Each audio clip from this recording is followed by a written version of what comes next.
missing the point of decentralization. And like every one of those tokens has somebody at the top of it, right? Like a corporation. You're buying a share of that thing, whatever it may be, whether it's a dog picture or rather than with Bitcoin, there is no people to trust. We trust the protocol, right? Like, and that's to me the missing piece with so many of these altcoins. Maybe they have a good use case and maybe they're a great software system and they've developed a cool solution for a problem, but they're not, the digital money protocol, right? They're just not, right? So like to me, it's just two different things. Today, I'm excited to welcome Craig to the podcast. Craig is an ex-fintech and government consultant and now mining and Bitcoin advocate. Welcome to the Bitcoin Edge, Craig. Thank you. Thanks for having me. Happy to be here. It's great to see you. And before we get to Bitcoin, tell us a little bit about life before Bitcoin. For me, life before Bitcoin. So wow, it's a long time. So I've been a technology guy my whole life. I started, I'm a Gen Xer and I was tinkering, long before AOL was sending out CDs to get access to the internet in like the late 80s and 90s. And so I've just always been a tinkerer of technology. And because of that, I basically, rode the wave of the internet transformation, I guess, the whole information transformation over the years. And really, for the last 20 years, I've been consulting to a variety of companies. So, not just in fintech and banking and that, but also, in governments, helping casinos, helping retail companies, like all kinds of companies, just really with digital transformation. So a lot of product development, I've built online banking platforms and apps and all kinds of different projects, really just helping companies get online. And I've literally been doing that for going on 25 years now. It's been exciting. And really, that's kind of what brought me to Bitcoin eventually. But again, not in the way I wish it would have happened. So I think it was 2012 when I first kind of came across Bitcoin, and I was actually doing a consulting gig at a central bank at the time and working on a rebuild of a central banking system. So, taking an old COBOL type system and, modernizing it. And so really, I came at Bitcoin more so when I was doing research about payments and this Bitcoin thing came up, and it was kind of interesting, but I really looked at it from the technology perspective. I was like, oh, this is new tech, right? I was in the tech world. I was always in the solution space. Clients were always like, here's my problem, here's a solution. So I was always, looking at new solutions out there in the marketplace. And Bitcoin, crossed my desk in early 2012.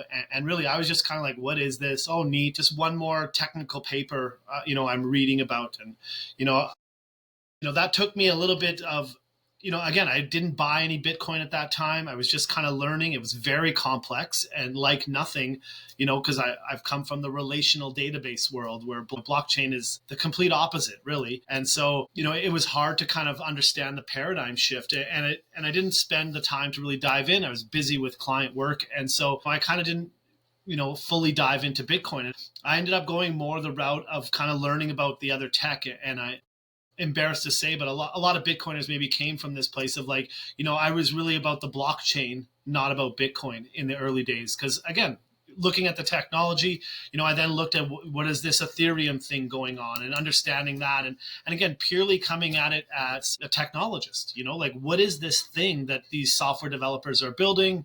How does it work? What are the features?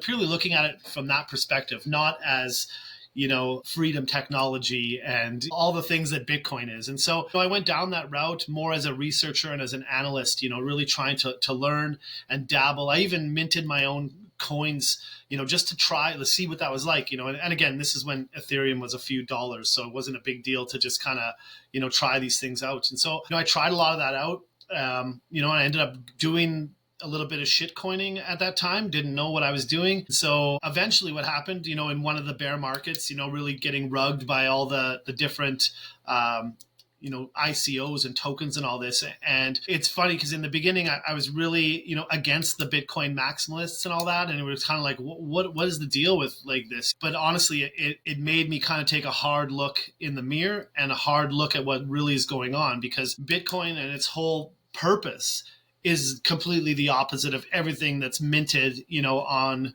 Ethereum or Solana or whatever, any of these other blockchains. It's a totally different use case. And so I was converted at that point. And then, I really just kind of focused on all Bitcoin, and that's where my Bitcoin journey kind of took off. And then I got into mining. And again, with my technical background and my experience of working in banking, like I really had, as I learned more about Bitcoin, reading the Bitcoin Standard and many other books, really getting into the economic and the corruption in our financial, like I had seen how bad the current system was. I worked inside those systems, and not just the technical systems, but the systems that is banking, the legalities and the acts and the rules and all these things. And I lived in that. And so, as I was reading about Bitcoin and a lot of the economic and, more philosophical pieces about Bitcoin, it just hits so close to home because I was part of that other machine, and I really saw,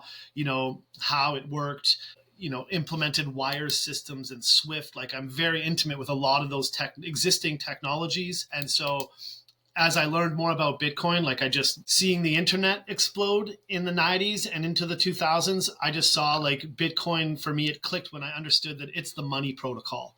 It's the money protocol on top of TCP/IP and all these other protocols that have been built to construct the internet. And these video conferences we have today, they run on protocols. So to me, that was the cincher for me. And it never was really about number go up, and it's great that Bitcoin's going to continue, but to me, I just saw like a whole new, it was like 1995 again. Like the internet is about to be born, and there's so much we don't know about yet that is coming.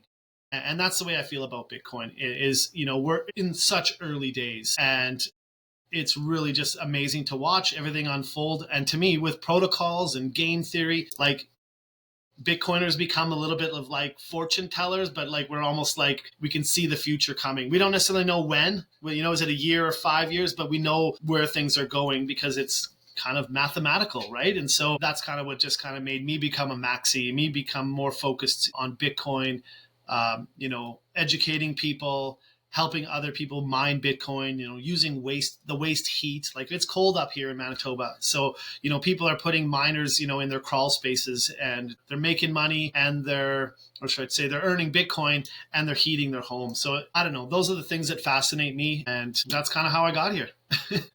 Well, that's a wonderful overview for what we're going to talk on.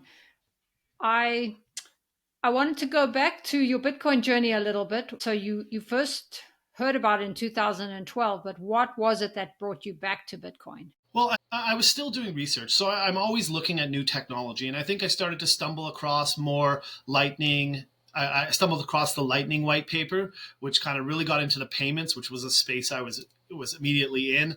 So that really started to push things a bit more.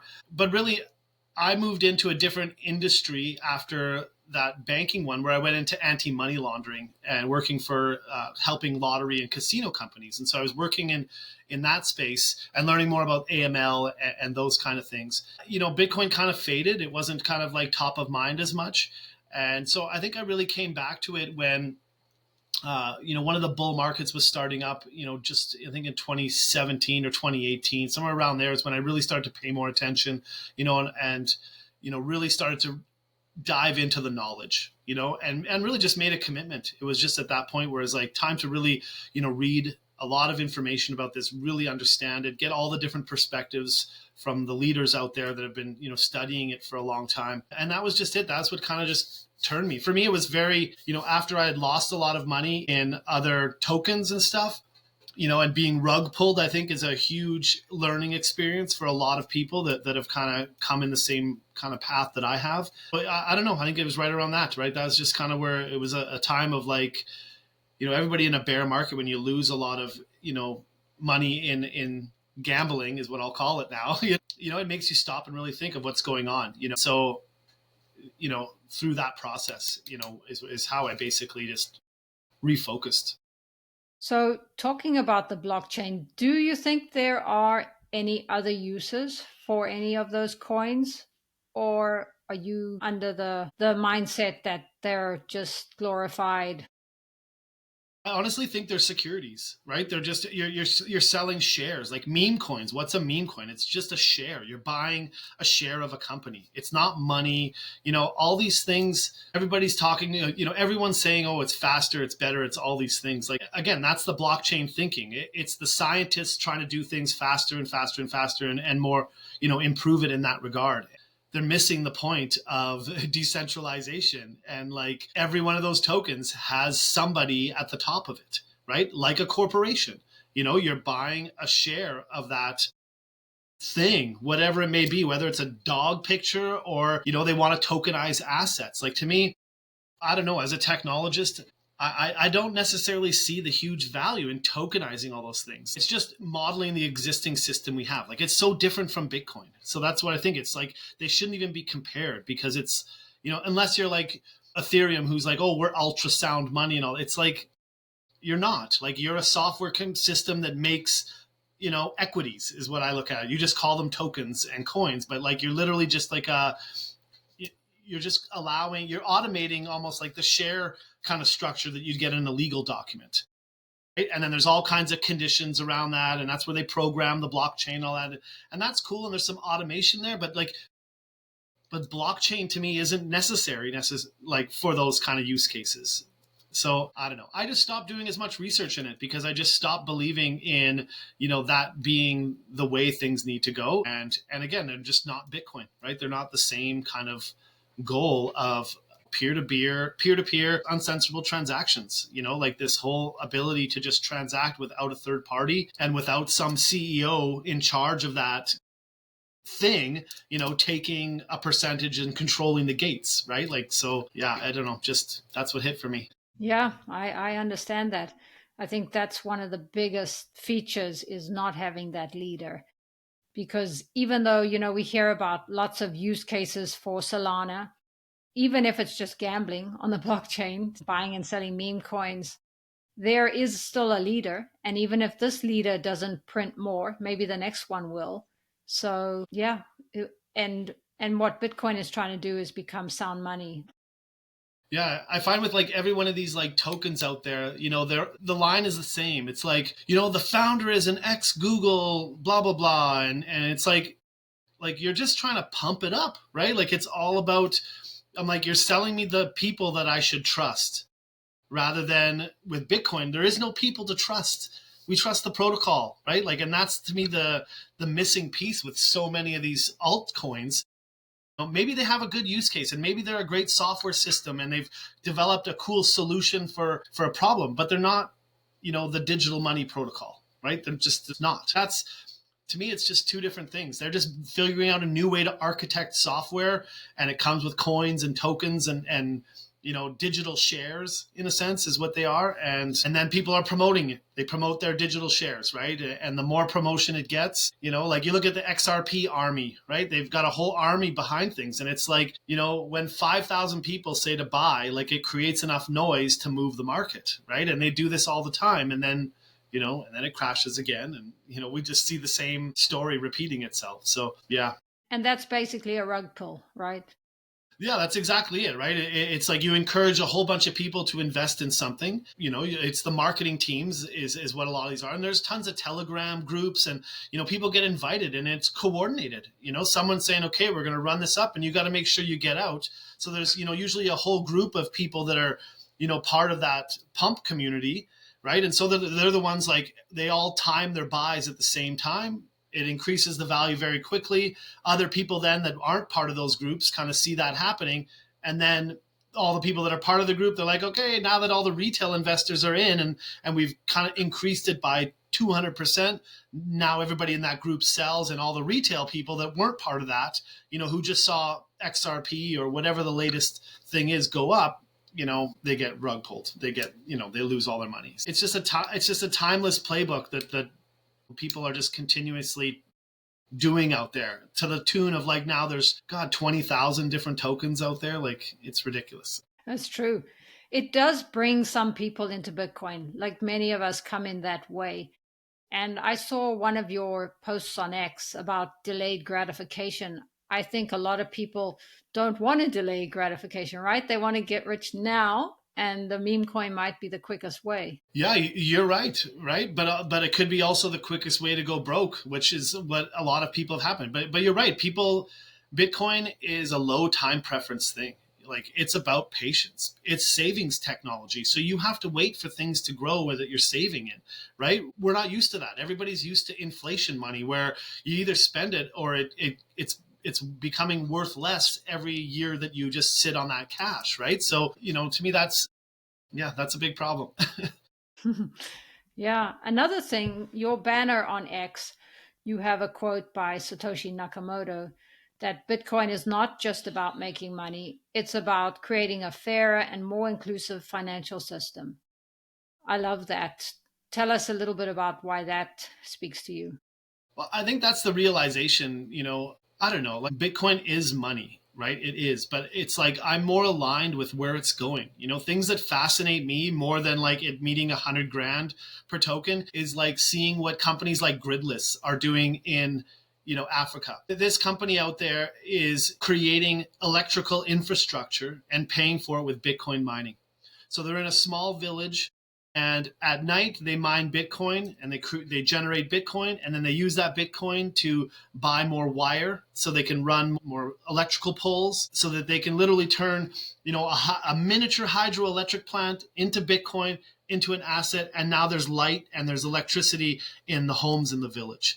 To me, that's more exciting about Bitcoin than the number going up. So I think those things, seeing stories of humanitarian and freedom kind of crisis in authoritarian regimes where people can still transact, those things are more exciting to me. I think in the West here we're so focused on the number going up because we all have financial privilege, right? We all have a bank account, we all have all those safety nets, and we're also the wealthiest part of the world, right? And so to me, I think what gets glossed over in the Discord out there is the people that are really using this because it's like better than anything out there for them, right? There's nothing that compares. And so I don't know, the whole number go up, it's going to go up. We just know over the next 100 and whatever years, it's not going to go less. It's going to continuously go up. It will be volatile, but it will stabilize as it gets higher, right? And so I don't know. It's not the story for me. Yes, it's interesting to watch, and the volatility gets exciting, and it creates interesting discussions on X. But I don't know. It's not the be all end all. There's a lot of cool tech being built. You look at the things like BTC Pay Server, what these guys are doing, and, allowing companies to basically be their own bank and be their own payment processor and do e-commerce, in the Bitcoin space. That stuff's exciting. That's what's really where we need to be focused more and building on the Bitcoin standard. So I like that you're interested in the humanitarian cause. Why do you think that's important to you? I think it's important because we've got lots of chaos in the world, and a lot of people in these chaotic countries, they're just regular people like you and I trying to live, and they get caught up in political messes. Right? And most people are caught up in political messes. You look at all the wars around the world, and the average person, is getting stuck. And so I think we're going to see more of that, unfortunately. And I think this model of trusting your currency is a lot harder to do. Again, Western world is different, but like smaller countries, smaller currencies, all of these places are subject to the political powers that control their money. So I think Bitcoin brings certainty.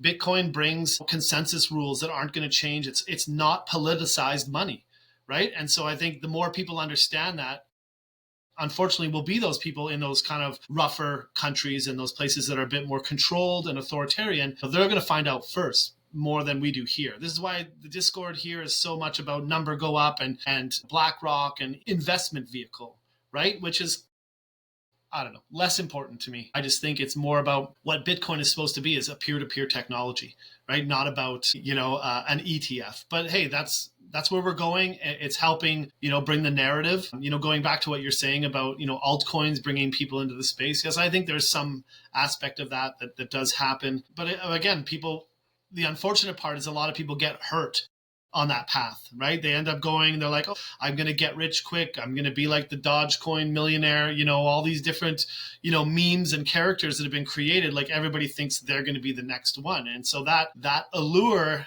won't go away. That greed, doesn't go away until maybe you really get rugged yourself, and you lose a lot of money. And then you start to look at your principles and like, why did I do that? The odds were better for me to take the money to the casino, than to play with these kind of, pump and dump coins, So maybe it's education. Like to me, we're in like the .com era still. If I were to compare to the internet, where it's a lot of research and development, throwing stuff at the wall and seeing what sticks. And I think that's what happened in the whole altcoin world. Is people were like, they didn't want to wait for changes to Bitcoin because it takes a long time and takes a lot of consensus. So they're like, no, I want to see what I can make profitable out of this, right? And so I think that's the big thing. Is Bitcoin wasn't about profit, which almost every other token out there has some element of generating revenue. Yeah. Yeah. Very good points. You mentioned, well, you maybe didn't mention it, but I thought about funding wars with fiat money because we can print money, right? And we have even done that in the West. And yeah, like you said, dictators are more likely to take advantage of that. But when we have sound money, we cannot print more, but we're less likely to fund wars. Yeah, that's definitely it, right? Like this is just it. These governments can just issue bonds and create, money out of nothing, right? And yeah, you're right. Then it just goes and it funds these wars. So yeah, that's a big problem. It's a huge problem, and I don't know how it solves it anytime soon. But you're right. Like it does start to impact that, right? If consumers shift and stop using that and the trust degrades, those bonds don't become as valuable. But I think we're a long way from that. It's a big hurdle to overcome.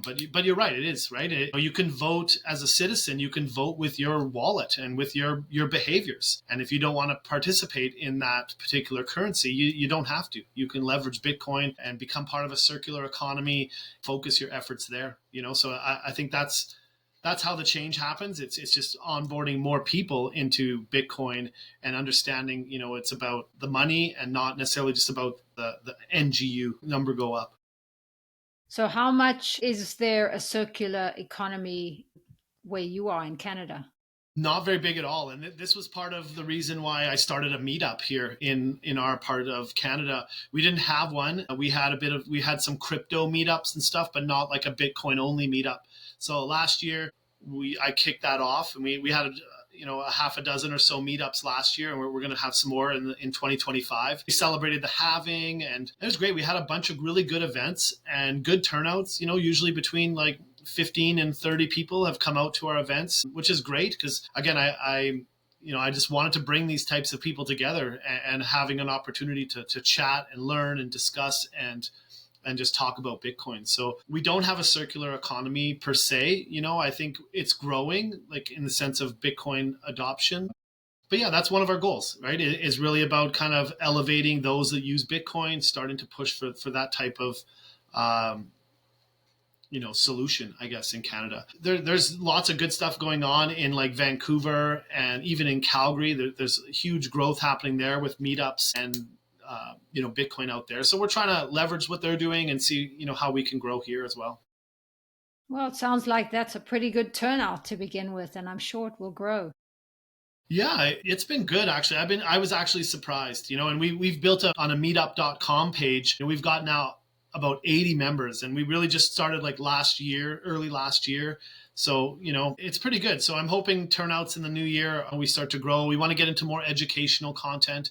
We're hoping to do a self-custody presentation in January so people can learn more about that. And just really just an open invitation to people, in the community to come out, from new people to veterans. We've got somewhere in the area of like 30 mines up here, like big mid-industrial Bitcoin mines. And so some of those people sometimes come out. And so we're just mixing and mingling with, Bitcoiners. So it's great, and, all just trying to increase adoption and educate. Wonderful. Yeah, because we know it's a better world on Bitcoin. It's amazing how fixing the money does improve the world. You know, 100%. I had Dushan on, who is trying to educate 100 million people, and he is educating people how to teach others. And I just thought it was, I didn't ask enough about it, but how to handle rejections, how to not get in arguments with people. And I Hmm. think that's wonderful that you're thinking about that for your meetup too. Yeah, 100%, right? Like, the meetup's been really good. Like, I did a presentation just on like a general Bitcoin presentation, and we just had so much engagement. I talked for an hour, and then people asked questions in a very friendly, open environment. Everybody's at a different stage, right? And also just an understanding. Like, it's complex. Bitcoin has a lot of complexity to it, right? Like, there's just, so much focus is on, the US dollar price of Bitcoin, but like there's just so much to learn, and so many interesting parts. But from mining, and mining machines and electricity and energy, all of those pieces. And then you get into the commerce, right? Like, selling with Bitcoin online, e-commerce, and transacting in a point of sales. Like, there's so much tech and so much interesting things going on aside from the number, its US equivalent number. But I think that'll shift. I think people are going to start to look for these solutions more. And I think it'll just start to be more and more normalized into our everyday life, where now, you'll be able to purchase with Bitcoin as an alternative beside fiat. And I think that's the next stage we're slowly getting into, where corporations are looking to hold it. But then, once everybody's holding like they are with, MicroStrategy and all these companies, when they start to hold, then they're going to be like, how do we accumulate more? Oh, well, let's start to use it in our payment system. And I think that's a big shift that's coming. And so if you're holding Bitcoin, well, then, that Bitcoin economy will start to evolve. And to me, again, that's coming. But I think we're in this like legitimizing for the normie phase, if that makes sense, right? And so unfortunately, people still just kind of view centralized bodies as more informed than themselves. And so they require the centralized body to give them permission that it is okay now. And so I think we're in that kind of world, I think. And I guess with the change of administration in the States, like, we're seeing a lot more of this Bitcoin reserve talk going on in different states and different things. I don't care if they stack. I think for me, what's good is the Discord. It's going to legitimize for the normies that, what, this is here to stay. Maybe you should pay attention. It's something to look at, and learn a bit more about. Again, a lot of times I'm telling people not to buy Bitcoin. I tell them to study it. I think that's a better place to start. And it's the opposite of the marketing pitch of altcoins, because they don't want you to study. They want you to hurry up, buy now, get in on the next thing, because you're going to miss out. So it's a very different message. I like that. That's a great approach. Do you think Bitcoin has to become a medium of exchange to survive? I think it is a medium of exchange already, right? Like, people are transacting all the time. Like, it is a medium of exchange. If you're talking about being kind of the unit of account, I think that's going to be that'll be a political thing, right? Because it's going, like, if you look right now at what Donald Trump is saying about BRICS, and in Europe with Putin, and basically shifting to not buying with dollars, like, you're already seeing, Trump's backup is like, we'll give you 100% tariffs if you don't use the US dollar. So, like, when was the last time a president of a country ever said that in a threatening manner? Like, the war is on, right? Because now there's alternatives to the US dollar. And not just like, there's BRICS and these other payment platforms that they're looking at. And then there's Bitcoin and all these tokens. So to me, we're in a point where I don't think anybody in the political sphere we thought we'd ever get to. They just thought, the money is the money and this is where it is. So I think new territory. Like, I don't know what's going to happen. That move will have to require significant political will by a leader that is ready for that. But I don't know, right? So I think we're a long ways from that still. Yeah, yeah, it's very interesting times. But at the end of the day, the US dollar is going to be most important to the US government because that's where they get their power from. 100%, right? So yeah, it's going to definitely be an interesting time to see, how the government wrestles with this. Here in Canada, like, Bitcoin market cap just surpassed the Canadian dollar market cap. So it's like, people are going to start to pay attention, right? The leaders and all that. And you look at even with Trump here, like Bitcoin was a big part of the election process this year. It was all about freedom technology, and there's so many more senators that are informed. It was a different kind of election when it came to Bitcoin. And so we'll see what happens, right? Like, at least this looks like it's going to make it, we're not going to be in a place of banning it, and hopefully, more freedom kind of views on it and less capital gains views like you're seeing in other countries. We'll see what happens. Yeah, yeah. Tell us a little bit about your thoughts on MicroStrategy. I think it's brilliant in the way that it's like he's just created a mechanism to convert fiat into Bitcoin, and fiat is infinite, right? It's just going to be keep on producing. And if you really believe the thesis of Bitcoin, like going up to $1 million a coin, all that, like, I don't know, it's a pretty solid bet for what he's doing. I'm a self-custody advocate. I like what they're doing. I like the Discord. I think he's making a smart move, like, for him and his company. I think it's very smart. I think it's good for investors. I think people are going to learn volatility, because I think we're right on this is a new thing, and MicroStrategy is taking off. But again, we always have pullbacks in Bitcoin. So, the profit seeking, greedy capitalists, are going to learn, what Bitcoin volatility is. And I think MicroStrategy will still be affected by that, just like anybody, right? Like, if the value drops back down to $70,000, like, those gains, will shift, right? And so I think, yeah, well, it'll be interesting. I'm not buying into it. Like, I'm not actually investing in that, but I do appreciate what they're doing, and I think it's smart. I think more corporations definitely should hold Bitcoin. Again, that to me is the step of getting them to accept Bitcoin, right? If you can hold it on your balance sheet, then you can start being like, hey, we've got the mechanisms to account for it, right? And we're holding it there, and you understand how, to have Bitcoin as a line item on your business statements.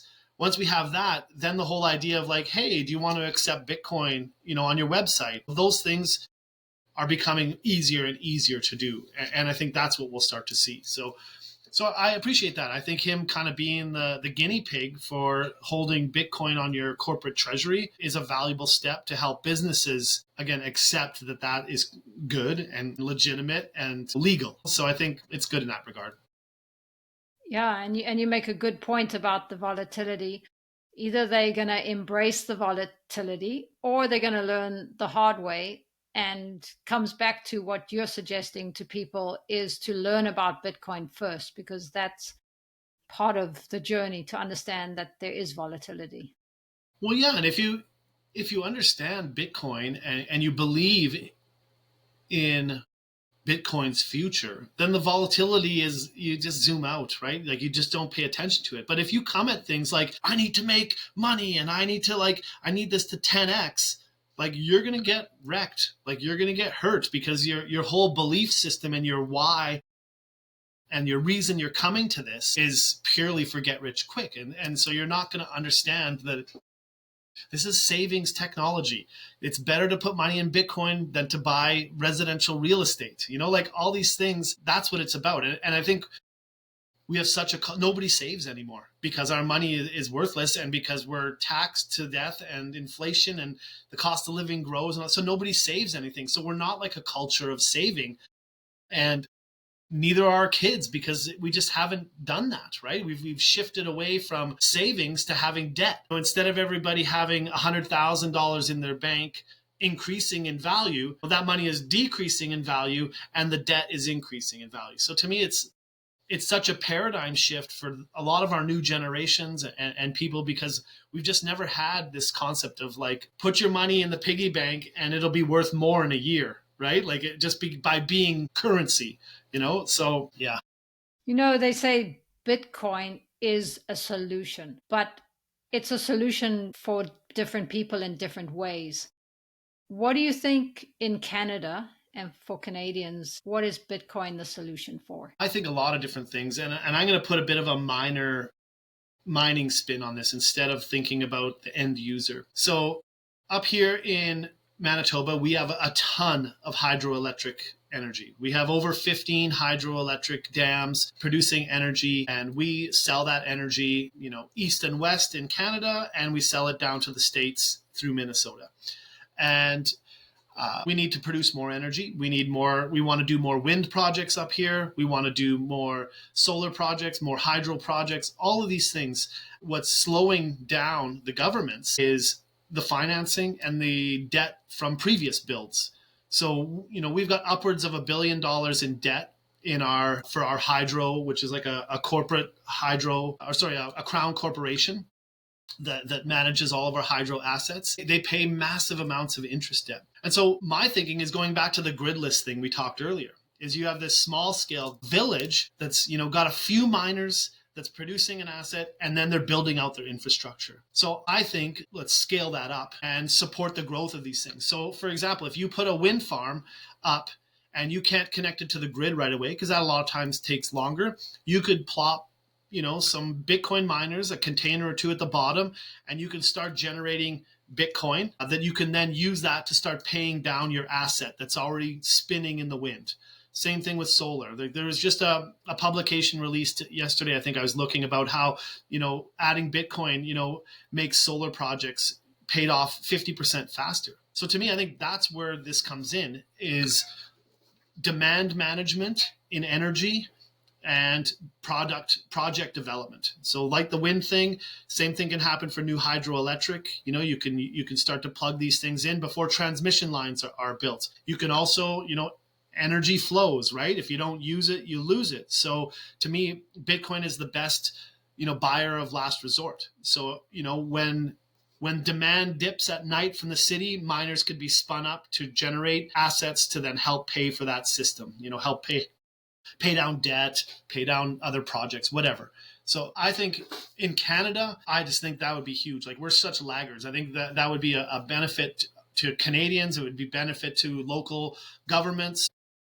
So I think that's one aspect. And that's really about like the building and the infrastructure of Bitcoin, and then I just think Bitcoin for consumers is also just, it's a great savings vehicle.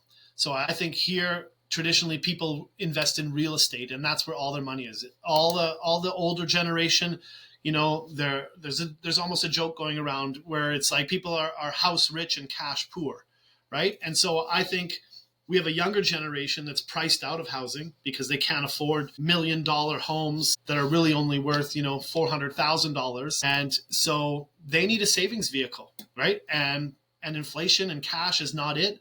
And so they either go into stocks or you go into Bitcoin. And I think Bitcoin is that savings vehicle that if you're saving for a house, don't put it in RRSPs, like put it in Bitcoin. Like, you have a better chance of it growing, over the course of the time that you're saving it for. So I think those are some of the ways, among others, I'm sure. Yeah, well, we've all seen those charts, right? Everything is coming down when priced in Bitcoin. Exactly. Yeah. Exactly. And I think people just need to understand, and we need to work on how you can spend your Bitcoin, right? Because again, the use case of like, oh, I've accumulated, I have this Bitcoin now, and I'm holding, but like, it's money, right? Like you should be transacting with it. You should be getting Bitcoin and giving Bitcoin, just like you do with dollars, right? And I think that's the work we have to do still, is getting people, into spending and using and, Bitcoin as money, really. Yes, I agree. And that'll come more with the layer twos and the layer threes with the Yeah. technology. Yeah, like I already see it. Like, I love on Noster and like other websites like Stacker News, where, I really think those are great models for bringing people online. Like, if you go onto Stacker News and you sign up, and you start posting content, and it's kind of like Reddit in the sense where people can like your work, but instead of liking your work or your post or whatever, they're giving you 1 or 2 or 20 sats. So I think that that cash or that money reward system is way better than like just hearts and retweets or what have you. So I think those types of things, those experiences online are also coming, and that's what's going to onboard people, is like, when they believe Bitcoin is savings vehicle and an asset that will grow, and they're like, oh, I can get free Bitcoin for doing what I already do on Facebook. Those types of experiences will help bring more people into Bitcoin.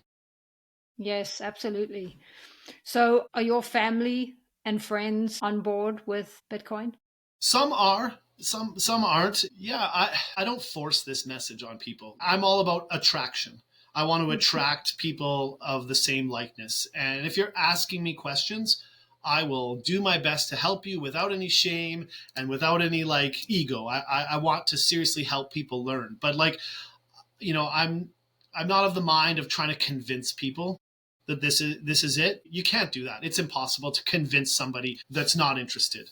You know, there's a Yeah. lot of intelligent people that take a stance and they haven't done any research and they just hold that stance because of whatever beliefs they have. Better use of time to go and talk to people like yourself or to others that are interested in actually having dialogue and learning, because that's what, again, study Bitcoin. I don't care how much you own or buying it or not. That's not the point. Understand what its use case is and what it's trying to do, and decide which side of history you want to be on. Like, there are so many people, when I go back to the 90s, so many of these intellectual people, Nobel Prize winning people, like economists, that were all like, the internet's a fad. This isn't going anywhere. It's a joke. This is ridiculous. And it's like we have that same narrative happening now where you've got, again, I got gray hair, but you got a lot of these gray haired white dudes like me that are like, I've been around the block. I know better, respect your elders. This is dumb. And it's like, well, you're on the wrong side of history. Right. And so I think time will tell, but a lot of those folks are already getting, they just keep doubling down, from Bitcoin being $2,000 to now $100,000. They just, their ego keeps them lock and step in place, and trying to convince those people is just not worth it. Yeah, I agree. I love the reminder just to stay humble too. I missed pretty much everything my whole life. I'm not a technology person, and even though I'm not an early adopter to Bitcoin, I can see the benefits. And because it's not just about money, it's also about changing the world. It can appeal to a lot more people, but you can't make people see it. They see it when they're ready. Yeah, 100%. Like, and you know what? I think we are all still very early. We're not like early in that we're like, we're sitting beside Hal Finning. And I always like to use the analogy of the car. Automobile. Go back and Google what the automobile looked like and how it performed when it was 15 years old. Like, technology takes a long time, and now look where we are today. Now we have self-driving cars. We literally have flying cars in the form of these, like, personally manned drones. So 15 years into a brand new thing, I think is still very early. I think we're still very, very early. And again, Bitcoin, the value is just going to rise. We're not going to care about single Bitcoin value to the US dollar. We're going to care about, a Coca-Cola cost me 2,000 sats, like that's what we're going to care about. Right. And so early days, I think it's still very early days. There's a lot of education, and these types of things take generational change, right?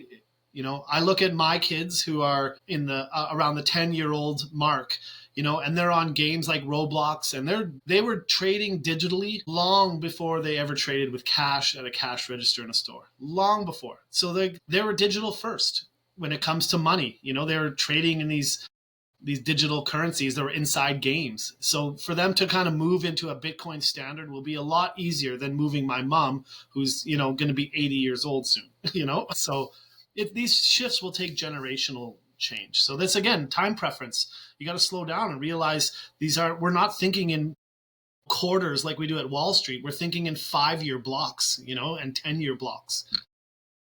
You reminded me just of the banking system and the old way. What are just a few things that regular people like us don't realize with the banking system? I mean, I can see that Swift payments take a while, they costed money.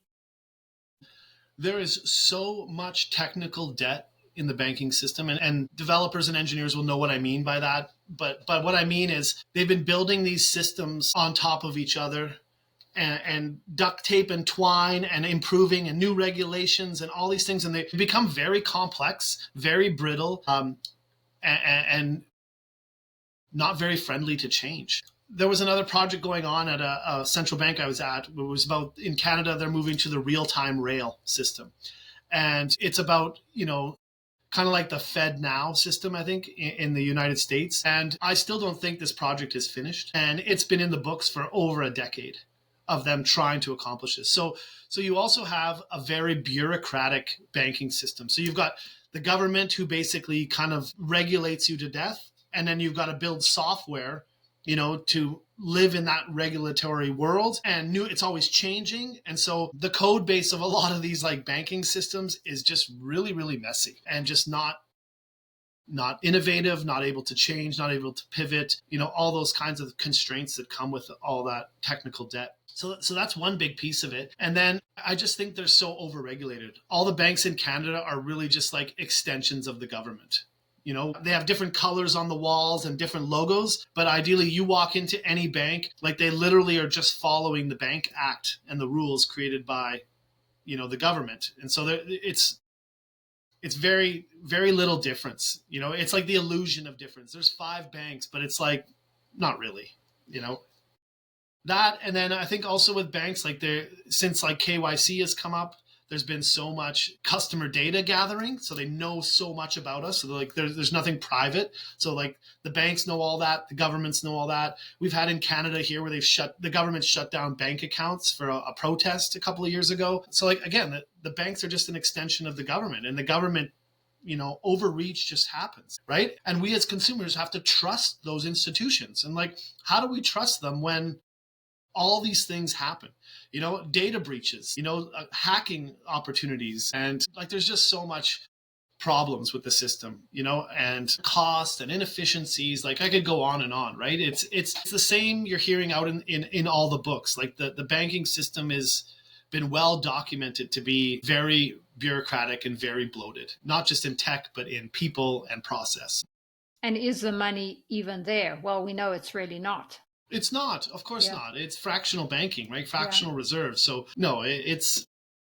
I mean, again, it's protected. We know in the US and Canada, it's protected to up to 250,000, but after that, you're not protected. After that, and the other thing, about credit cards, just very quickly, I saw that talk Jack Mallers did on how antiquated the credit card system is, that it was developed in 1953 and it hasn't changed since then. I mean, it is time that we move on. 100%. That's it. It's so true. Like these systems become so brittle and they haven't changed because banking doesn't create innovative risk takers. They're financial bankers. So like the technology side of their business is so risk adverse.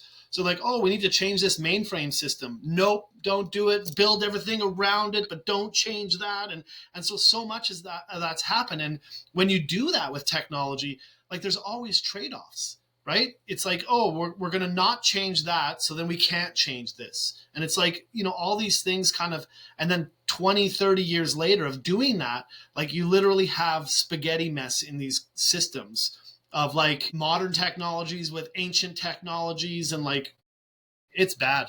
And honestly, a lot of these banks too in the last few years don't have the money to invest in these technologies, or they just choose not to, right? So it's, I don't know, it just, Bitcoin is just so much simpler, right? It's like somebody took a Satoshi and all of the dozens of people, that he leveraged their work from in terms of cryptography and all of these things, looked at the transfer of value and re-architected the system without any noise from the existing system. And like, again, that's what I saw. I was like, this guy took a step back and went, what does humanity need?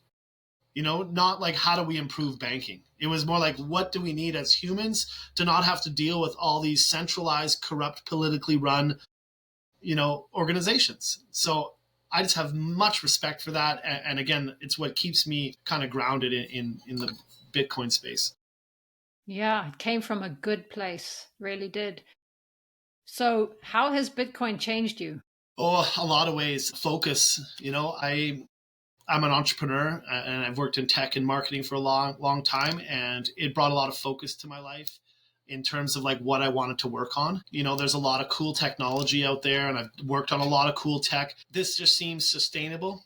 It seems like it's going to be here for a long time. It seems like it has a lot of problems that need solving. And I like that. So I think that changed me in that respect. So it made me kind of like get rid of a lot of projects and work that I was working on, and also work that comes towards me. If it's not kind of contributing to more of this kind of Bitcoin mission, I don't accept it. I don't take it. So So it's changed me in that regard. I read so much on Bitcoin. Like I just find it, I'm learning lots. I'm not a software developer, but I have developed software. Bitcoin's got me back interested in learning more about really the inner workings and developing on Bitcoin and really understanding that. Brought that to me as well, which is good and also exciting. I go back to like, I feel like it's 1995 again. I was really excited. I was in Silicon Valley in the 90s and in the 2000s. And participated with, I worked with Sun Microsystems and, all these cool companies that were up and coming in the .com era. And I just feel like we're still in that with Bitcoin, and I think it's going to be the next, you know, there's lots to do. There's lots to do. So I think it's going to be interesting and I don't know, carry my interest for the next 100 years, I guess, or as long as I'm here. Sounds like it rejuvenated you. I think it rejuvenates a lot of people and gives Yeah, hope. that. And I also, as I started this meetup, like it's got me out to meeting other people and really kind of networking and making new friends, in a very niche space, in the grand scheme of things. But that too, I've made some new good friends, that I can go and talk to about this stuff. So it's really helped in that regard in terms of just, enjoyment of life and meeting new people and connecting with other smart people that kind of, are on the same wavelength. Yeah, so many people say that. Well, thank you so much for joining me today. No, I appreciate it. It's always a great conversation. I really, really enjoyed it, Paula.